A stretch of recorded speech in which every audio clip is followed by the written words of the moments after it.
누구나 한 번쯤 이런 경험 있으실 겁니다. 믿었던 사람에게 상처받고 시간이 지나 그 사람이 다시 다가왔을 때 이번엔 정말 달라졌겠지 하고 마음이 흔들린 적. 그 순간 당신은 어떤 선택을 하셨나요? 가족, 친구, 연인, 혹은 직장 동료. 어떤 관계든 진심으로 대했던 사람이기에 받은 상처는 더 깊고 오래갑니다. 그런데 이상하게도 그런 사람일수록 시간이 지나면 다시 곁을 맴도는 경우가 많습니다. 말은 달라졌고 태도도 조금은 부드러워졌지만 그 사람은 정말 변한 걸까요? 문제는 여기서부터 시작됩니다. 상처받았던 기억은 남아있는데 다시 관계를 시작하면 똑같은 일이 반복될까 두려우면서도 혹시 이번에는 괜찮지 않을까 기대하게 됩니다. 그리고 대부분의 경우 또다시 상처를 받게 되죠. 상처 준 사람과의 화해가 용서로 끝나는 게 아니라 또 다른 상처의 시작이 되는 경우가 너무 많습니다. 오늘 이야기를 통해 여러분과 함께 생각해 보려 합니다. 우리는 왜 그런 사람을 다시 받아들이게 되는지, 그 선택이 왜 결국 자신을 더 아프게 만드는지, 그리고 다시 마주쳤을 때 그 사람을 어떻게 대해야 하는지, 이 영상을 끝까지 보시면 관계에 있어 정말 지켜야 할 자기 보호의 원칙이 무엇인지 함께 나눌 수 있을 것입니다. 그럼 지금부터 상처 준 사람과 화해하면 안 되는 이유에 대해 이야기 나눠보겠습니다. 첫 번째, 그 사람은 절대 변하지 않습니다. 후회는 말뿐이고 행동은 그대로입니다. 처음에 우리는 사람의 사과를 믿습니다. 미안해, 내가 정말 잘못했어. 그 말 한마디에 우리 마음은 다시 흔들립니다. 상처받았던 감정도 잠시 옅어지고 혹시 이번에는 달라지지 않을까, 진심일지도 모르겠다는 기대가 생기죠. 그런데 시간이 지나면 똑같은 상황, 똑같은 패턴으로 다시 상처받게 됩니다. 그 이유는 명확합니다. 진심 어린 후회와 단순한 말뿐인 후회는 다르기 때문입니다. 많은 사람들은 자신의 행동을 뉘우치는 게 아니라 자신의 행동이 들킨 것을 후회합니다. 다시 말해, 그들은 자신의 본질을 바꿀 생각이 없습니다. 그냥 그 순간만 모면하면 된다는 식으로 접근하는 경우가 많습니다. 예를 들어봅시다. 오래전 친구에게서 배신을 당한 적이 있다고 해보세요. 말로는 미안하다고 했지만 그 이후에도 그 친구는 똑같은 방식으로 당신을 무시하거나 이용하거나 또 다른 방식으로 상처를 줍니다. 당신은 그럴 때마다 이번엔 실수겠지라며 스스로를 설득하며 참아냈을 겁니다. 하지만 그건 실수가 아니라 그 사람의 습관이고 성향이며 그 사람을 구성하는 본질입니다. 그리고 중요한 사실 하나, 사람의 본질은 쉽게 바뀌지 않습니다. 사람이 바뀌는 데에는 엄청난 자기 성찰과 고통스러운 노력, 그리고 시간이 필요합니다. 단지 말 몇 마디 사과했다고 해서 사람이 하루아침에 변하는 일은 거의 없습니다. 그런데도 우리는 그 희박한 가능성에 기대어 다시 마음을 열고 또다시 상처를 받습니다. 그때 드는 생각은 항상 같습니다. 왜 또 속았을까? 내가 너무 바보였나? 그땐 진심인 줄 알았는데. 그 사람의 사과가 진심이라면 사과 이후의 행동에서 반드시 변화가 느껴져야 합니다. 정말 미안한 사람은 더 이상 같은 행동을 반복하지 않습니다. 하지만 현실은 어떻습니까? 행동은 그대로인데 말만 그럴싸한 경우가 대부분입니다. 나 요즘 힘들었어. 그땐 내가 미쳐 있었나 봐. 그땐 어쩔 수 없었어. 모두 핑계일 뿐입니다. 진짜 변한 사람은 변했다는 말을 입에 달고 살지 않습니다. 조용히, 묵묵히, 달라진 모습을 행동으로 보여줄 뿐입니다. 그런데 그런 사람은 극히 드뭅니다. 대부분은 그저 말로써 사과하고 말로써 달라졌다고 주장하며 결국은 똑같이 상처를 주는 사람입니다. 그리고 이 패턴은 반복됩니다. 처음엔 약간의 상처, 다음엔 더 깊은 상처. 그러다 보면 어느새 내가 견딜 수 없는 수준의 고통에 익숙해져 버립니다. 심지어 나중에는 스스로를 탓합니다. 내가 예민해서 그런가? 나만 참으면 되는 거 아닐까? 하지만 아닙니다. 그건 상대가 잘못된 거지. 내가 약한 게 아닙니다. 당신을 계속 다치게 하는 사람은 당신 인생에서 절대 바뀌지 않을 사람입니다. 그 사람은 바뀔 생각이 없고 당신이 참을 거라는 걸 너무 잘 알고 있습니다. 그래서 더 무서운 건 시간이 지날수록 그 사람은 당신의 인내를 당연하게 여기게 된다는 사실입니다. 한번 화해하고 나면 그 사람은 확신합니다. 이 사람은 떠나지 않을 거야. 아무리 상처 줘도 결국 내 곁에 있을 거야. 그리고 그 확신은 곧 지속적인 상처로 이어집니다. 심지어 상처의 강도는 점점 더 커집니다. 왜냐하면 당신이 떠나지 않을 거란 믿음이 더 강해졌기 때문입니다. 결국 당신은 두 가지 중 하나를 선택해야 합니다. 계속 참으며 상처받을 것인가, 아니면 단호하게 끊어내고 내 삶을 지킬 것인가. 사람은 쉽게 변하지 않습니다. 말이 아닌 행동을 보세요. 사과를 들었다면 그 이후의 태도를 보세요. 거기서 아무런 변화가 없다면 이제는 화해가 아니라 단절이 필요할 때입니다. 그 사람이 달라질 것이라는 기대는 당신의 착한 마음이 만든 환상일 수 있습니다.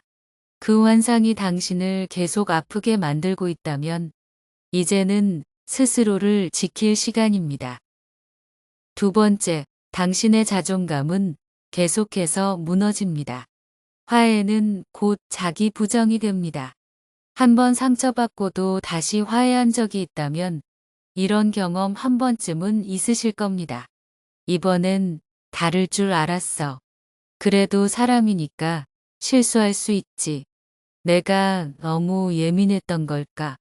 이런 생각들은 겉으로 보기엔 너그러워 보일 수 있지만 사실은 자기 감정과 상처를 억누르는 자기 부정일 가능성이 높습니다. 한두 번은 괜찮습니다. 하지만 이게 반복되면 어느 순간 내가 나를 믿지 못하는 상황까지 이어지게 됩니다. 예를 들어 어떤 사람이 당신을 무시하거나 거칠게 대했는데 그 이후 미안하다는 말을 하며 다시 다가옵니다. 그 순간 당신은 갈등합니다. 받아줘야 할까? 용서하는 게 성숙한 걸까? 이번엔 진짜 바뀌었을까? 하지만 그 사람이 바뀌지 않았고 다시 당신을 예전처럼 대하기 시작한다면 어떻게 될까요?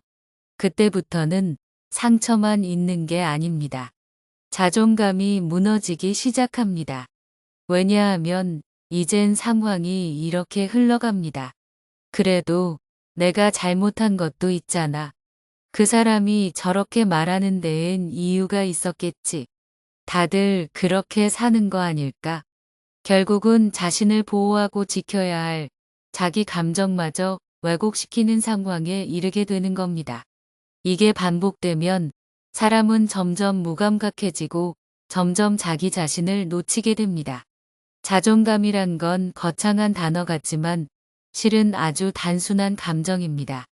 나는 나를 존중하고 있다는 감각, 내 감정은 틀리지 않았다는 확신, 그리고 나도 소중한 사람이다라는 자기인식. 그런데 상처를 주는 사람과의 화해는 이 모든 감각을 깎아먹습니다. 특히 그 상처가 반복되고 상대방이 바뀌지 않은 상태라면 말입니다. 그 사람을 받아준 순간부터 당신의 마음속에선 작은 균열이 생깁니다. 난 왜 또 이 사람을 받아들였을까? 나는 왜 항상 이런 사람들만 만날까? 내가 정말 이렇게밖에 못 사는 사람인가. 그리고 그 균열은 다음 상처가 올 때마다 더 크게 퍼집니다. 결국에는 나는 별로 중요하지 않은 사람이라는 자기 이미지로 고착화됩니다. 무서운 건 이 다음입니다. 자존감이 무너지면 사람은 더 나은 관계를 추구하지 못합니다. 스스로 상처받을 자격이 있는 사람처럼 느껴지고 이 정도 대접이면 괜찮다고 자기 합리화를 하게 됩니다. 그리고 그 상태는 건강한 인간관계로 나아가는 길을 아예 막아버립니다. 당신의 자존감은 당신 삶 전체를 결정짓습니다. 자존감이 높은 사람은 더 나은 대우를 원하고 스스로를 존중해주는 사람들과 함께 하려고 합니다. 하지만 자존감이 낮아지면 오히려 자신을 무시하거나 상처 주는 사람에게 더 집착하게 되는 역설적인 상황이 벌어집니다. 왜냐하면 그 상처조차도 이제는 익숙한 감정이 되어버렸기 때문입니다. 어떤 사람은 이렇게 말합니다. 그래도 미안하다고 했잖아. 그때는 그 사람이 힘들었잖아. 내가 조금만 더 이해해 보면 되잖아. 그런데 잘 생각해 보세요. 그런 식으로 이해하고 받아주면서 당신은 괜찮았나요? 정말 그 사람이 바뀌었나요? 아니면 단지 당신만 계속해서 상처를 감추며 견디고 있었던 건 아닐까요? 상처를 준 사람을 다시 받아주는 순간 당신은 그 사람의 잘못을 용서한 게 아니라 정당화해주는 꼴이 됩니다. 그리고 그 정당화는 곧 당신 자신에 대한 배신으로 이어집니다. 나는 내 감정을 지켜주지 못했어.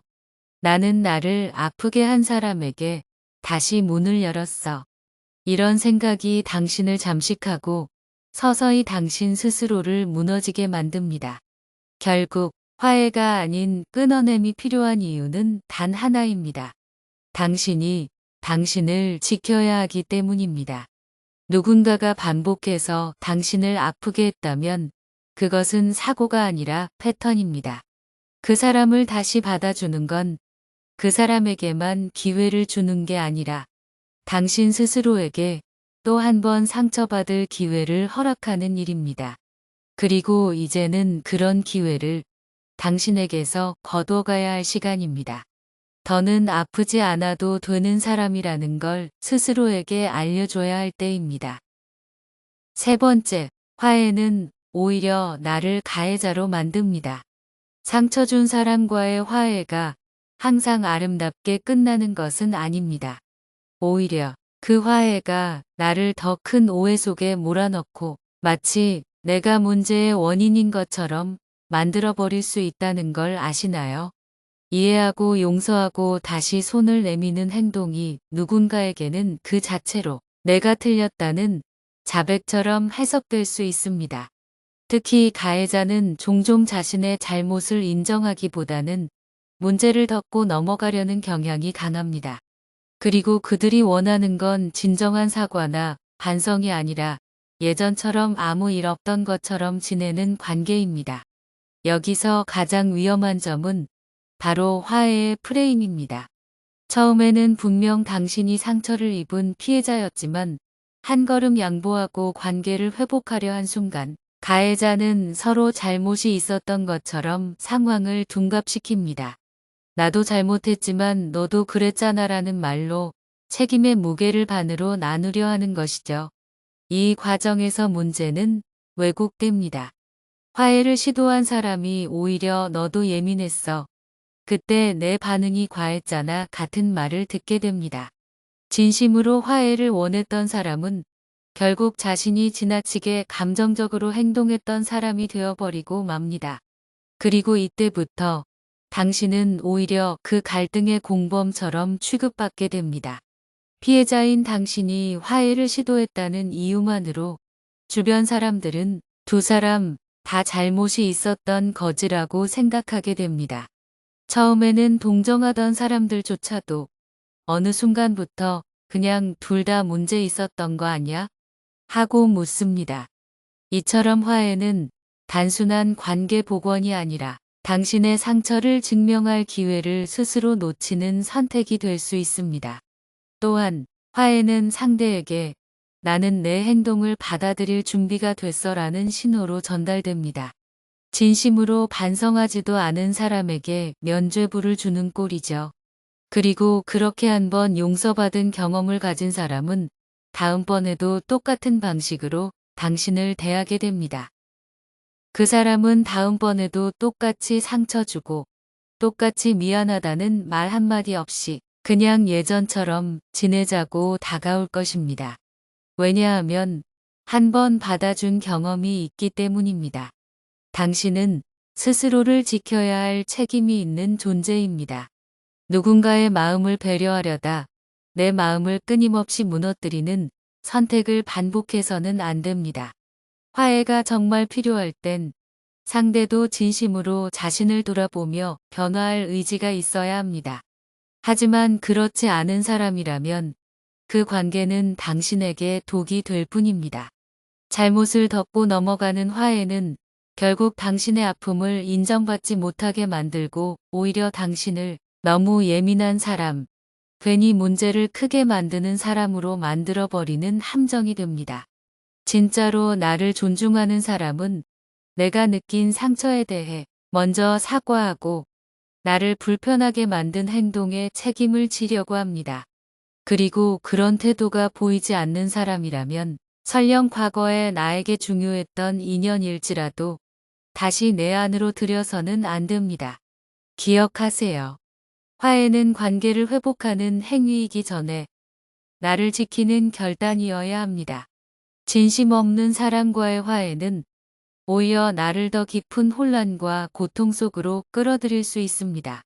내 아픔이 외면당한 채 이루어지는 화해는 상처의 회복이 아니라 상처의 반복을 불러올 뿐입니다. 그러니 스스로에게 물어보세요. 내가 진짜 원하는 건 이 관계를 회복하는 걸까? 아니면 다시는 같은 상처를 받지 않는 걸까? 그 질문에 대한 답이 이 관계에 대한 당신의 선택을 말해줄 것입니다. 누군가를 용서하고 다시 받아준다는 것은 그만큼 용기 있는 선택입니다. 하지만 그 용기가 나를 더 아프게 한다면 그건 용기가 아니라 자기 희생이 되어버립니다. 우리는 종종 좋은 사람이 되기 위해 스스로를 너무 쉽게 내어주곤 합니다. 그러나 상처를 준 사람과의 화해는 반드시 그 사람의 진정성 있는 반성과 변화의 의지가 전제되어야만 가능합니다. 그렇지 않은 관계는 어떤 말로도 다시 예전처럼 회복되지 않습니다. 오히려 그 화해가 나의 자존감을 무너뜨리고 나를 다시 상처받는 자리로 끌어들일 수 있습니다. 그러니 용서보다 더 중요한 건 경계이고 화해보다 앞서야 할 건 나 자신을 지키는 결단입니다. 이 영상을 통해 여러분 스스로의 마음을 한번 들여다보시길 바랍니다. 지금 떠올랐다면 이미 그 관계는 다시 돌아가선 안 되는 이유가 충분한 것일지도 모릅니다. 이젠 그 사람에게 손을 내밀기보다 나 자신에게 손을 내밀어야 할 때입니다. 상처 준 사람과 절대 화해하면 안 되는 이유를 꼭 기억해 주시기 바랍니다. 오늘의 영상은 여기까지입니다. 영상을 보시면서 공감이 가는 부분이나 반대되는 의견이 있다면 댓글로 남겨주시면 큰 힘이 될 것 같습니다. 구독과 좋아요를 한 번씩 해주시면 감사한 마음으로 인간관계와 처세술, 지혜에 대해 더욱 좋은 이야기로 찾아뵙겠습니다. 오늘도 여러분의 더 나은 한 해가 되길 바랍니다. 끝까지 시청해 주셔서 감사합니다. 삶의 항해였습니다.